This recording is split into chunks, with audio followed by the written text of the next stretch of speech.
परभणी येथील सोमनाथ सूर्यवंशी यांच्या हत्येप्रकरणी संबंधित पोलीस अधिकारी आणि कर्मचाऱ्यांवर खुनाचा गुन्हा दाखल करा.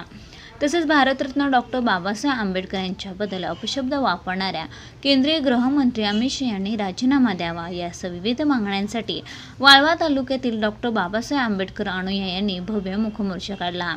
दरम्यान याबाबतचे निवेदन तहसीलदार सचिन पाटील यांना देण्यात आलं. वाळवा पंचायत समिती इस्लामपूर येथील क्रांतिसिंह नाना पाटील यांच्या पुतळ्यास यावेळी अभिवादन करून मोर्चाला सुरुवात झाली.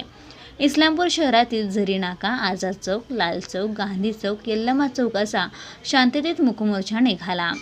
तहसील कार्यालय चौकातील छत्रपती शिवाजी महाराज आणि भारतरत्न डॉक्टर बाबासाहेब आंबेडकर यांच्या पुतळ्यास अभिवादन करण्यात आलं. तहसील कार्यालय चौकात मोर्चाचं रूपांतर सभेत झालं. यावेळी डॉक्टर भारत पाटणकर, सुनील कांबळे, सचिन जाधव, अमोल कांबळे, वंदना कांबळे यांनी मनोगत व्यक्त केलं. यावेळी भीमसैनिक मोठ्या संख्येने उपस्थित होते. संकट आहे, हे संकट देशभर आहे. बाबासाहेब आंबेडकरांची घटना मोडून टाकायचा इरादा आहे, तो लपून ठेवून सगळं चाललेलं आहे. दुसऱ्या मार्गाने तिकडं जायचा जो विचार आहे त्यातला ही एक घटना आहे. अशा जास्त घटना घडणार आहेत. त्यामुळं खरा हेतू हा घटना नष्ट करणं हे आहे, हुकुमशाही आणणं हे आहे.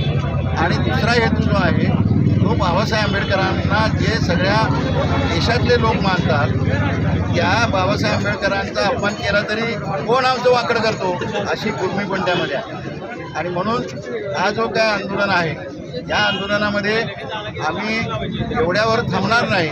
आम्ही महाराष्ट्रातल्या सर्व आंबेडकर प्रेमींना एकत्र एक बैठक बोलू आणि यातून महाराष्ट्रव्यापी असा एक भव्य मोर्चा, हा 1.5 लाखाचा मोर्चा हा मुंबईच्या विधानभवनावर काढल्याशिवाय आम्ही राहणार नाही असं या प्रसंगी आम्हाला म्हणावं.